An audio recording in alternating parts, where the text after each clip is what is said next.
on a much bigger basis, created peace. And I think it's going to be a lasting peace, hopefully an everlasting peace. Peace in the Middle East. We secured the release of all of the remaining hostages, and they should be released on Monday or Tuesday. Getting them is a complicated process. I'd rather not tell you what they have to do to get them. There are places you don't want to be, but we are getting the hostages back on Tuesday, Monday or Tuesday, and that'll be a day of joy. I'm going to try and make a trip over. We're going to try and get over there, and we're working on the timing, the exact timing. We're going to go to Egypt, where we'll have a signing, an additional signing. We've already had a signing representing me, but we're going to have an official signing. And the amazing thing is all of the countries over there, from Qatar to Saudi Arabia to UAE to all of them, I mean, the rich ones, the less than rich ones, they've all come together, something which is amazing, actually. They've all come together for this, and they're really probably the best relationships they've ever had. So it's been really something incredible that nobody thought it was possible to get it done. And very importantly, the hostages are coming back. As you know, they consider them hostages. They talk about them as hostages, but there are approximately 28 dead people, mostly young, mostly men, but and boys. I mean, boys. The one woman talked about her baby. Her baby's 25 years old, but you know, to her it's her baby, and we're bringing them home. We're getting them we're getting everything, and to those parents, the dead young man is just as important, as though this person were alive. It's amazing. I've never seen anything quite like it. I've been very much involved. I've never seen anything quite like it. But it's really peace in the Middle East. And you remember October 7th was terrible, but also from the Hamas standpoint, they probably lost 70,000 people. That's big retribution. That's big retribution. But at some point, that whole thing has to stop, and we're going to see to it. Gaza is going to be slowly redone. You have tremendous wealth in that part of the world by certain countries, and just a small part of that, what they make will do wonders for Gaza. And I think you're going to see some tremendous countries stepping up and putting up a lot of money and taking care of things. But there's tremendous spirit like I haven't seen. And even the news, I won't call it fake news for this purpose, because they really were very fair today, I must tell you, in all cases. But they covered it very well. They covered it very fairly. Everybody loves it, everybody. People that were never giving us a fair shake, frankly, they can't even believe it. They're amazed by it. A lot of people are. But it was just everything came together. I think the attack was very important on Iran, because let's say that didn't happen, they'd probably by now have a nuclear weapon, numerous nuclear weapons, and therefore, even if we signed a deal, there'd be a big dark cloud over it, and it wouldn't be the same thing. So Iran's different, but Iran wants to work on peace now. They've informed us, and they've acknowledged that they are totally in favor of this deal. They think it's a great thing. So we appreciate that, and we'll work with Iran. As you know, we have major sanctions on Iran and lots of other things. We would like to see them be able to rebuild their country too, but they can't have a nuclear weapon. So I want to express my tremendous gratitude to the leaders of Qatar, Egypt, and Turkey for helping us reach this incredible day and for being there. They were there with us all the way. And of course, as you know, Saudi Arabia and Jordan and so many. I will tell you, President Erdogan was personally involved in dealing with Hamas and some of the others. He's been great. They've all been really amazing. Indonesia's been amazing. Indonesia's been fantastic. The whole world has come together for this. People that didn't get along, people that didn't like each other, neighboring countries that frankly didn't like each other, but now it's just this moment in time. So we look forward to welcoming the hostages like you can't believe. home to their families, and that'll take place early next week. We hope Monday or Tuesday.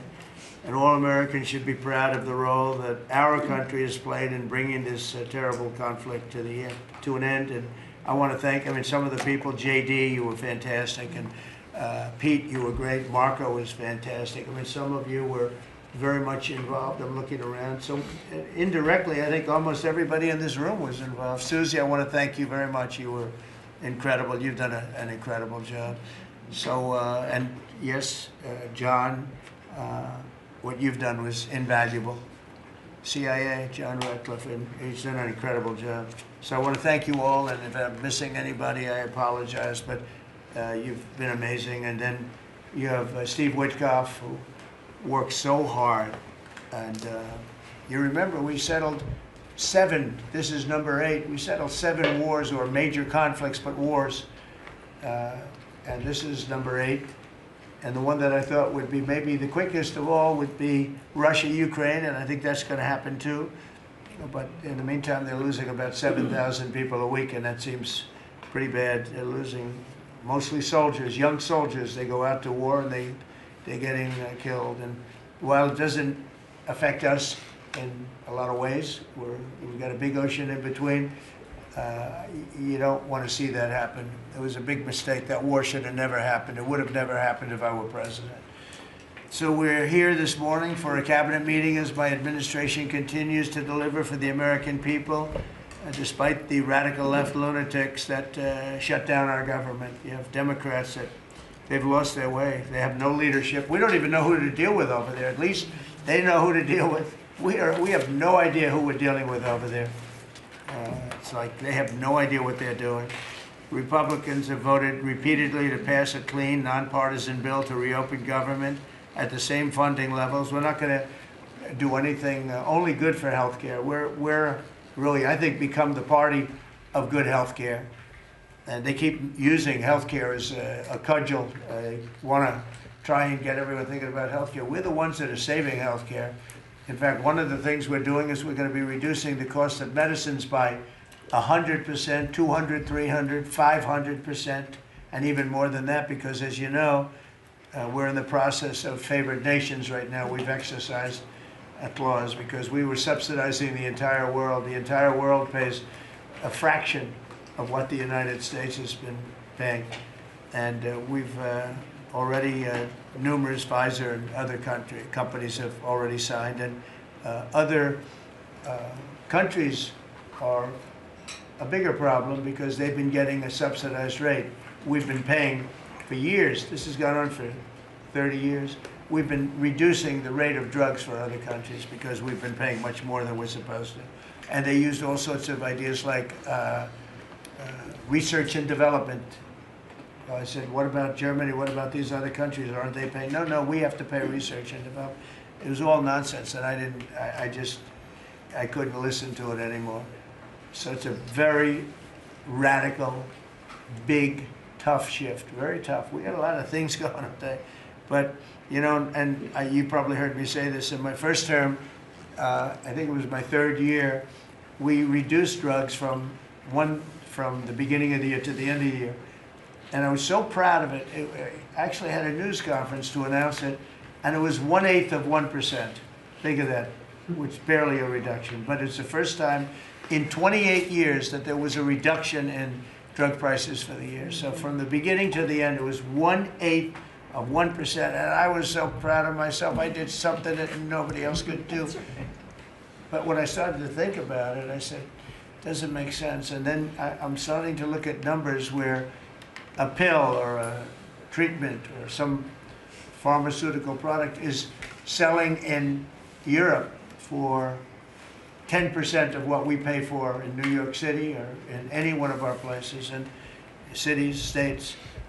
And then I see people leaving for other countries to go buy their pharmaceuticals, where they make journeys to various other countries, including Europe, where they got the best bargains of all. And I put an end to it. It's over. And now we're, you know, in major, I guess, disputes, but we're winning the disputes by a lot. With the countries, a couple of countries said, we won't do this. I said, well, it's unfair that we're paying 10%, and, you know, you're paying just a fraction of what we're paying for the same product made in the same plant. And they said, well, we're not going to do it. I said, that's okay. You don't have to do it. But I'm going to put a tariff of 9% or 7% or whatever the amount of money is. And I'm going to put a tariff on your country for the amount of money that you're taking advantage of us for. No, you can't. I said, yeah, I can do that. I'm going to do that. And they would immediately agree. And it'd make the tariff substantially more than the number we're talking about. And they would immediately agree. So we have the consent, I think, Bobby, of every country, essentially. They know that if they don't do it, we're going to put a tariff on for double the price, and then they're going to do it. So we never had that before. You never had anybody in here that knew what the hell they were doing, I'll be honest. It really it makes me angry. Because for years and years, and this started many years ago, and basically we subsidize the world. So this is going to have a huge positive impact on Medicare, Medicaid, even Social Security. But anything where there's pharmaceuticals, drugs involved, it's going to have a tremendous impact. So we're going to get drug reductions of 100%. I told you 1/8 of 1% that I was proud of myself. Now you're going to get 100%, 150%, 200, 300, 400, 500%. You're going to get the biggest drug reductions that you've ever seen.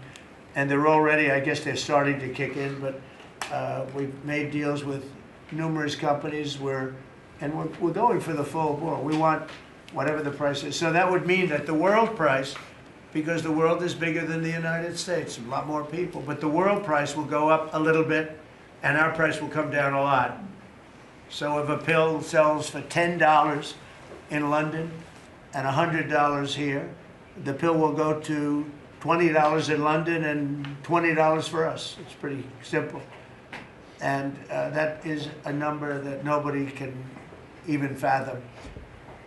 It's a little like tariffs. Nobody knew how big they were. Nobody knew until they started seeing the trillions of dollars that have come in. I don't know why they didn't understand it. It's something they should have understood. We were taken advantage of for years with tariffs. And now, I don't want to say we're taking advantage, but we've become a very strong country because of the money that's coming in. Republicans have voted repeatedly to pass a clean, nonpartisan bill to reopen our government. And remember, at the same funding levels, both parties have supported in the past. So the radical Democrats have chosen to put the economy of our country. We have the best economy we've ever had. We had the best economy in my first term, but we have an economy that's blowing it away. And we have the Democrats that are trying to obstruct. They don't want to have a good economy. I don't think they want to have a good country. That's why they try and stop our law enforcement from doing what we did in Washington, D.C. Washington, D.C., we have a great, safe, beautiful capital right now. Beautiful. It's so safe. You can walk down the street. Numerous people standing before me were mugged. And you're not going to get mugged anymore. We have a safe capital, one of the safest. We took it from one of the most unsafe places to one of the most safe places in the country. And we also beautified it, and we're in the process of doing even more so. So we're very proud of our capital. Again, we were embarrassed by our capital. A lot of people being killed. They'd come from Iowa, Indiana, Florida. They'd come up, and they end up getting shot. They're not getting shot. We moved out 1,700 people approximately, right? Approximately 1,700 hardened criminals, career criminals. They moved them out. So Chuck Schumer and Hakeem Jeffries and the congressional Democrats are holding the entire federal government hostage. I will tell you, a lot of Democrats want to get this thing open too. They do. They're calling us, and they just want to get it open. And all we're doing is saying, just play the same thing until we get it straight. And they don't know how to go about it. I mean, and the problem is we really don't know who the hell is leading the Democrats. You have this AOC, I don't know her at all, but I watched her the other day. She said, well, if they want, they could come to my office. That's not leadership, you know. The only one that challenged her actually was Nancy Pelosi, and Nancy's not looking too good. I don't know what happened to Nancy, but she's not looking great. But she was the only one, I give her credit, she was the only one that challenged her. But AOC said that they can come to her office and negotiate, the Republicans. And we're saying, oh, I didn't know she was in leadership. but she's taking Hakeem Jeffries' place, and Schumer's afraid that she's going to run against him. And right now, I don't know, he can change. Life is crazy, right? But right now, he can't beat. I don't think he can beat anybody. So he'll lose in a primary. I would say he'll retire before he loses in a primary. So I think Schumer's going to retire because he can't beat anybody. His polls are so bad. Meanwhile, the Democrat shutdown is causing pain and suffering for hardworking Americans, including our military, our air traffic controllers, and impoverished mothers, people with young children, people that have to live not the greatest of lives.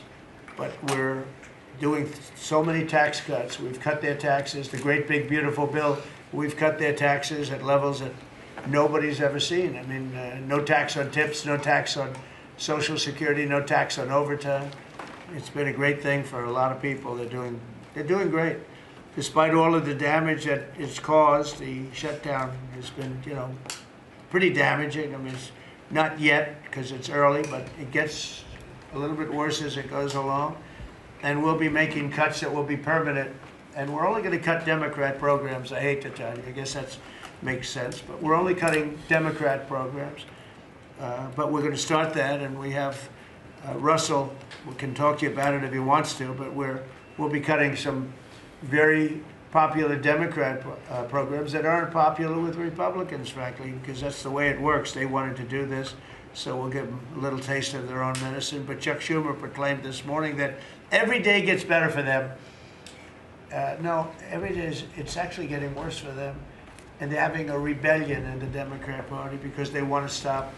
And if you saw all of Schumer's, I watched last night like 10 different times over the years, he said, you can't shut down government, you can't shut down, and now he's the one that shut it down. So this is a confession that he's acting not to serve the people, but to serve the partisan interests of his party. And I don't think he's serving them well because they're way down. Look, they just lost an election in a landslide. It was interesting. I watched Kamala, who was a sad figure. I watched her the other day saying the election was very close. I said, no, the election was a landslide. We won the popular vote by millions. We won the Electoral College by, I think, 312 or 315 to 220 something. But there's another one that we won that's why when you see the maps are completely red. It's counties. The counties, we won at 2,505 to 525. So 2,500 to 525. That's called one of the greatest, biggest landslides in history. And that's one that people are using now as a primary. But literally, when you see it colored in, the entire country is red representing Republicans. So, they go around, they just lie. They just lie. And everything's a big lie with them. Well, the other side, and the other thing I don't understand is, Kristi, I looked at crime numbers in Chicago. They're through the roof. And I have a governor who stands up every day and tells us how wonderful Chicago is. It's just a lie. It's like a con job. It's like Gavin Newsom. He says how well he's doing in California, and they're doing terribly. Population's getting smaller. People are leaving. And other people are coming in. And, I wouldn't say it's an even trade. While the other side is focused on playing games, the Trump administration is focused on creating jobs, bringing down prices, and we've really brought them down a lot. That's the other thing. We're bringing down prices a lot.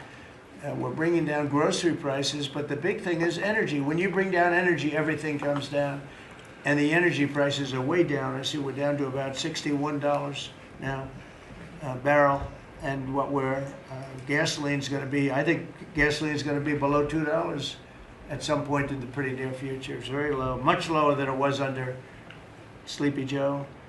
And we're restoring law and order in our country. We're restoring it here, but we're restoring it right now. We're in Memphis. We're going to Chicago. We're going to other cities. Many governors are asking us to, including Democrats are trying to ask. I don't know what the big problem is. If I were a Democrat governor, I'd be saying, whatever you can do to get crime down, I'll take anybody. You can bring them in I don't care who it is. A lot of people said that. They interviewed women, these beautiful women in Chicago, black women with a MAGA hat, a red hat. They said, we don't care who he brings in here, but this place is really dangerous. We just want crime to stop. It's true. They don't care. You know, they don't differentiate between the National Guard and the Marines. They don't care. They'll take anybody. And that's the way it is. I mean, they want to see, they want what we did in D.C. They want to happen to them. And it's happening in Memphis already. It's still, I see in less than a week, the numbers are really good. And it'll be great. And we'll fix that. We'll go to various other places, and we're going to be stopping crime in our cities, and that's a great thing. And we won't get credit for it, but it's a great thing. We've launched a historic campaign to take back our nation from the gangs and the street criminals, violent repeat offenders, illegal alien lawbreakers, domestic extremists, and savage, bloodthirsty cartels. And very little, by the way, is coming in by water. In case you haven't known, the drugs aren't coming in by water. In fact, we can't even find any boats in the water anymore. We had boats, we were like a subway train loaded up with drugs. Every boat, every single boat that you see getting taken out kills 25,000 Americans. Think of that. Because it's, you know, it's pretty tough stuff. But it kills 25,000 Americans. So when you hear that, it's no longer tough. But here in Washington, we've deployed federal law enforcement and National Guard to restore public safety, and we're working to replicate that in numerous places all over the country. And we have a very powerful military. We have a very powerful National Guard. I want to thank the governor of Texas, who has been, as usual, great. Governor Abbott, he gave us 400 troops without even a question. And we have other governors likewise doing what has to be done, because they know we have to confront crime. We're directly confronting the sinister threat of left-wing domestic terrorism and violence, including the terrorist group Antifa. You saw that yesterday. We had a news conference. Antifa's out of control in Portland and other places, but mostly Portland in the case of Antifa. And we had people that were really badly affected by them. It was terrible. So one of those things, but we're knocking the hell out of them. And we're looking for the people that are funding them, and those people are going to be just as guilty as the people that smack people over the head with a baseball bat. And I'd like now to ask Attorney General Bondi and Secretary Noem to discuss this a little bit and tell where we are. And then we'll go around the room. We'll go quickly. We're going to go quickly if we can, because we have a lot of things to do, including I won't be spending that much time here because I'll be leaving fairly soon for the Middle East. And I'm very honored to be involved with that, I'll tell you. It's a great thing for our country. People are so happy about it. I've never experienced anything quite like it. I've never seen such universal praise for being able to do something. No, it's something that nobody thought was possible, and we're going to end up having peace in the Middle East. Who would have thought? So, Pam, could you start, and then Kristi, please. Sure, President Trump, and despite the Democrat shutdown of our government, our law enforcement officers are out there working without paychecks, round the clock, to keep and make America safe. Secretary Hegseth and I were recently in Memphis. We had 1,100 law enforcement officers in one room with us. The Memphis PD, they were the happiest to see us, don't you think, Secretary Hegseth, of anyone. We had ATF, DEA, FBI, U.S. Marshals. I'm not sure if our park police were there. We had Treasury, Secretary Bessent, and of course we had Secretary Noem's Homeland Security, all working together with the Guard. They were so happy to have us there. We've been making arrests left and right. So far, we made 562 arrests and seized 144 illegal guns, just in the short time we've been in Memphis. And many of these people are career criminals. And when you take them out of a place, your crime rate just goes down. These people commit crimes every single day. They're sick. And we're taking them out. In some cases, we're bringing them back to their countries where Biden allowed, with the stupid open borders that we had in our country, to come in. But they're being brought back to other places, or they're being put in jail, but they're career criminals. President Trump, last night alone, we made 91 arrests, 19 firearms off the streets, and one was a warrant for a homicide, and 4 sex offenders who had active warrants. One was a sex offender on a child.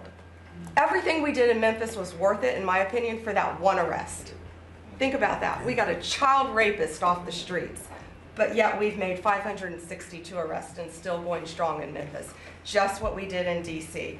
But it's because it's all of us. It's a team working for you to make America safe all together, round the clock. Thank you very much. Thank you, Pam. Thank You're you, doing a great President job. Trump. And it's amazing that we're not getting cooperation from Democrats. It's like, it's a new issue. You know, we have all the old issues of the wall and the border and all of the things, men playing in women's sports who they still want that, transgender for everybody. All these issues are so crazy, but we have a new one. It's called crime. We stop crime and they allow crime. They want crime. It doesn't make sense. I think it's as ridiculous as the other things that we talk about all the time. But I've added it onto our list, a 5-letter word called crime. We stop it, and they actually incite it. It's crazy. You would think they'd want them. You'd think they'd want Kristi and Pam and all of the people. If we needed the military, people will be there. We've got a massive military. We have the best numbers we've ever had for recruitment. We have a lot of people now.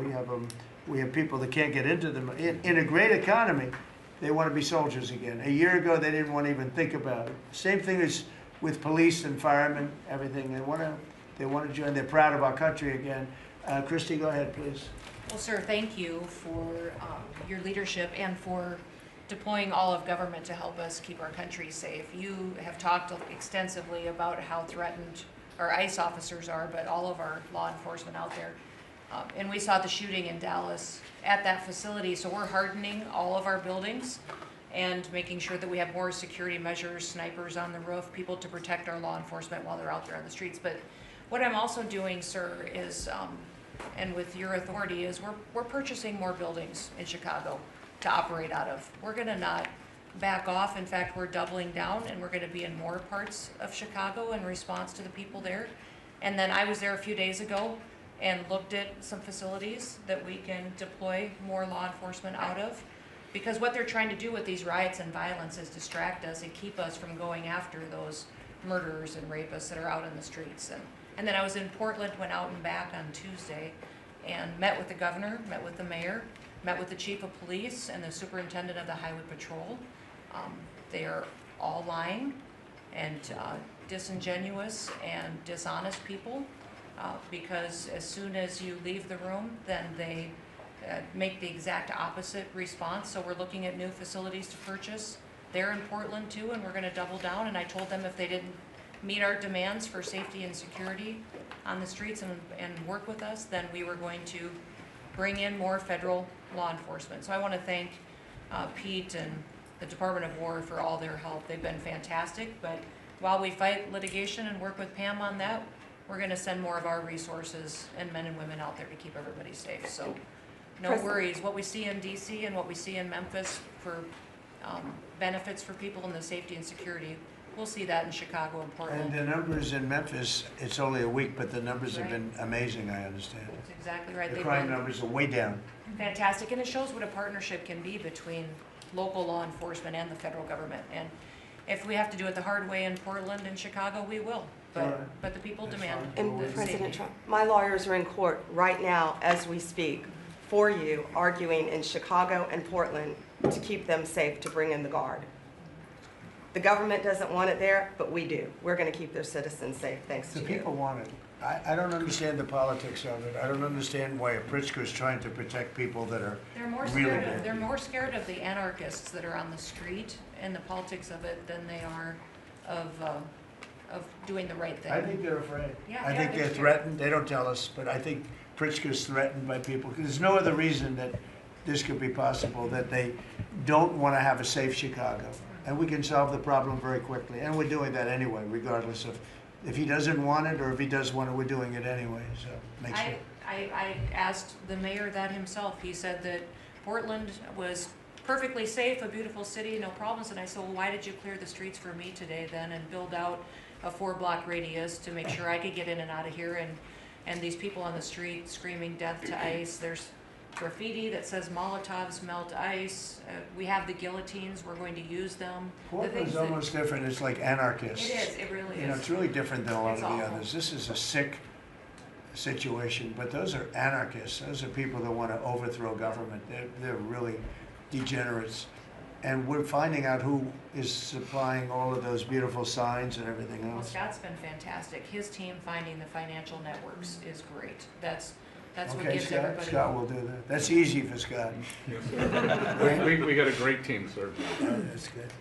How about we go to Marco? You can talk a little bit about what's going on, and Well, go ahead. yeah, Mr. President. I don't know if one day perhaps the entire story will be told about the events of yesterday, but suffice it to say, it's not an exaggeration that none of it would have been possible without the President of the United States being involved.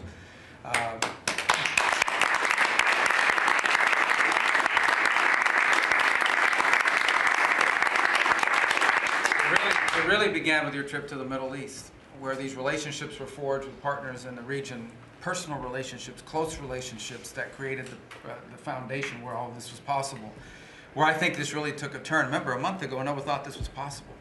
Where it really took a turn about a month ago, less than a couple weeks ago, is when we were at the United Nations, and you convened a historic meeting, not simply of Arab countries, but of Muslim-majority countries from around the world, including Indonesia was there, Pakistan was there, and created this coalition behind this plan. Then on that following Monday, you met with the Prime Minister of Israel here, and that plan was presented. And then, of course, our great negotiating team followed up on it. In the interim, again, perhaps the stories will be told, perhaps they will never be told. The President had some extraordinary phone calls and meetings that required a high degree of intensity and commitment, and made this happen. And I think what's important to understand is that yesterday what happened was really a human story. There's a geopolitical aspect to it, there's no doubt about it. It creates the conditions for Gaza to one day be a normal place again, and people to have a better life, and Israelis to be safe. But yesterday was a human story. And because of the work you put in, and honestly, not only is there no other leader in the world that could have put this together, Mr. President, but frankly, I don't know of any American president in the modern era that could have made this possible. Because of the actions you have taken unrelated to this, and because of who you are and what you've done and how you're viewed. And this weekend, because of that, at some point very soon, we are going to see 20 living human beings emerge from the darkness into the light for the first time in 2 years. And that is because not only were you used the credibility and the power and the prestige of this office and the relationships you created, and you committed yourself to making it happen. And I think it will go down as a historic moment in the history of our country, and something our country should be very proud of, that we have a president that's committed to not just peace, but to the human aspect of reuniting these families. My last point on this is just a couple days ago, Secretary Lutnick hosted us all, many of us, at the Kennedy Center. And we have these families, we've interacted with them for so many years, for 2 years now. And the stories are heartbreaking, both whose families are alive and those who are deceased as well, who want their relatives back so that they can complete the process of grieving. And we had all hoped that perhaps that was the day that we would have an announcement for them on the anniversary of the 7th, but I know you were able to speak to some of those families last night, and I just hope the whole nation understands how incredibly proud they should be of their president and of their country for the role that they've played. And I don't want to let this moment pass, Mr. President, without also noting the incredible work of Steve Witkoff and Jared Kushner. Yeah. They're an incredible team working together, facing some substantial impediments to even being there this weekend and doing it. Let me just leave it at that. And they've done a great job on your behalf, Mr. President, and they deserve a tremendous amount of credit. But thank you for what you've done for the world. For the world. Thank you very much, Rose. I appreciate it. I think because we have a very busy day with all that's going on, what we'll do is maybe just a few of you raise your hand if you'd like to say something that don't talk too long, Doug. He's doing such a great job. So good that he could talk all day. That's the problem, right? But and what we'll do is just take a few hands, and then we'll go back to getting peace done. Okay? We'll go a little bit quicker. We'll take a few questions from the press. Go ahead, please. President Trump, I just want to double down on what Marco was sharing. It's such a remarkable accomplishment. Agree that no other president could have done this, but what set the groundwork for you able to do that? When you took office on January 20th, you made a 180-degree turn in our military strength with Pete's leadership.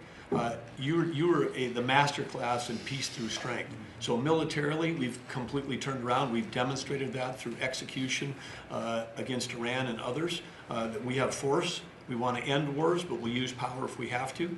And then secondarily, peace through strength is also the prosperity, having the strongest economy and being willing to wield the power of a tariff in addition to the military power to reorder the globe. Those two things that you're standing on, both economic power and military power, allowed these negotiations to go forward.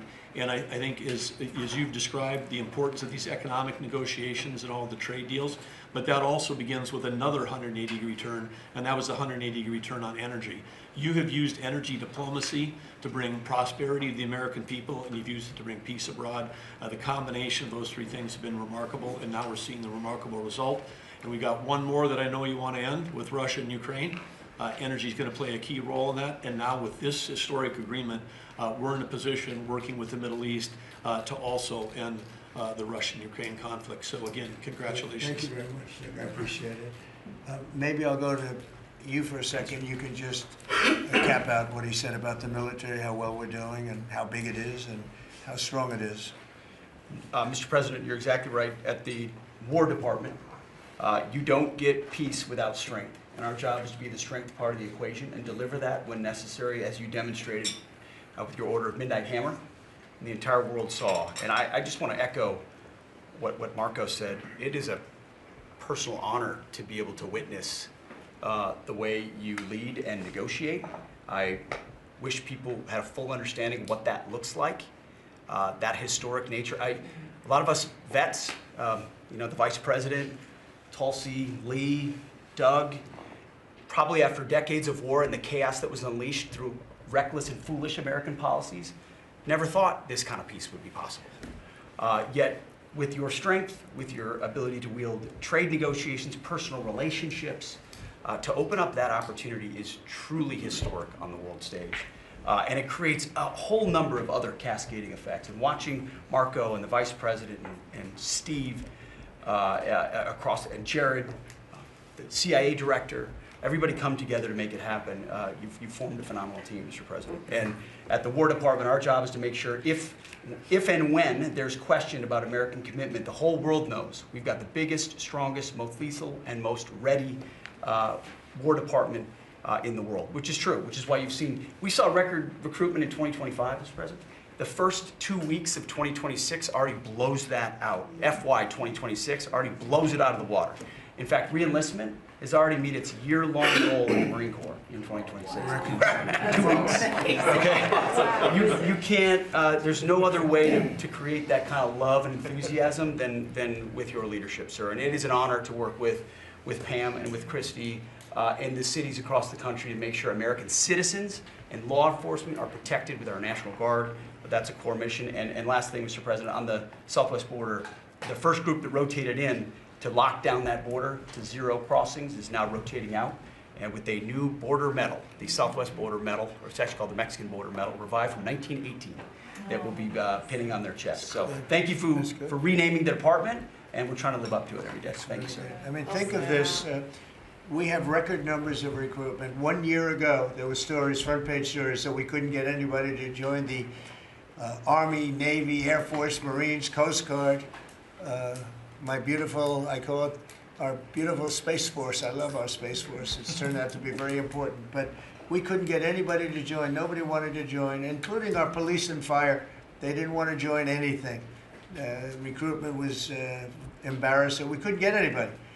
And now we're brimming. Now it's, and they're getting in based on merit now. A soldier's a soldier. They come in now based on merit, not based on woke stuff that anybody can qualify. You have to qualify for jobs. You have to qualify for certain types of jobs. And it's amazing. So we were embarrassed a year ago. Think of it, a little bit more than a year ago. I think it stopped on November 5th. I think it really started, this all started on November 5th, the election day. But now everybody wants to be, and we have an overabundance, and maybe we should raise it a little bit. I don't know. I like that idea, sir. But we could raise it. But we have so many people want to join, and they're proud of our country again. JD, could I ask you to say a few words? Yes, sir. So just a couple of things. Mr. President, first of all, congratulations on yesterday. It was a big day. To Marco, to Susie, to the entire team, but in particular, viewing it from this perspective where for months, the fake news media attacked you, attacked the entire team, attacked your approach. You know, the definition of insanity is to do the same thing again and again, expecting a different result. The reason we're here is because the president actually charted a different course with a different team. He vested a lot of authority in Steve Witkoff in particular, and that's why we're here. It's because you did something different, and I think it's important to recognize that. I also think the president, you know, Marco mentioned the president's personal touch being a big part of this. The one thing I would say is obviously the president of the United States, a New York real estate billionaire, one of the most famous New Yorkers in the world, has a lot of interaction with a lot of people who are very pro-Israel. I think that was an important set of experiences and life experiences that he brought to the table. He also, of course, knew one of the most famous Palestinians in the world, Chuck Schumer, and I think without that background of knowledge, it would have been impossible to get us to this moment. Second thing I want to say, just on Chuck Schumer, the president mentioned this, that Chuck Schumer said this has been very good for us this morning about the shutdown. One of the things that we talked about before all the media came in, and that all of us are going to work on for the rest of the day, we've been working on for days, is how to make the shutdown as painless as possible on the American people. So while Chuck Schumer brags about this being good, and I think the president is right, it's not good for him politically as much as he might think that it is, it's causing real consequences for the American people. There's a low-income food program, the WIC program, that my mom actually used when I was a baby. That program is about to be underfunded, and it's about to get cut off because Chuck Schumer won't open the government. We have troops. The Secretary of War mentioned how well we're doing on recruitment. We're trying to figure out how to pay our troops because Chuck Schumer is shutting down the U.S. government. There are veterans benefits that are going to suffer. There are Americans that are going to suffer because Chuck Schumer refuses to do his job. So while we're all celebrating this incredible success that we've had on the world stage, the country could be doing so much better if Chuck Schumer did his job and opened the government. Every single Republican, except for Rand Paul, has voted to open the government. A few moderate Democrats, to their credit, have voted with us to open the government. We just need 5 more Democrats to come to their senses and let the people's government serve the American people. I hope that they'll do that. Thank you. Thank you, sir. Chris, please. Yeah, to follow up on that point, Mr. President, the Democrat or Schumer shutdown did not begin 8 or 9 days ago.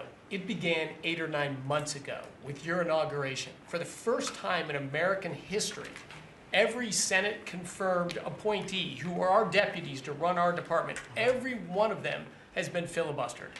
One of the critical parts of my department is the National Nuclear Security Administration. It maintains, manufactures our nuclear weapons and our engines for nuclear submarines and nuclear aircraft carriers. We are a key supplier to Secretary of War Pete Hegseth.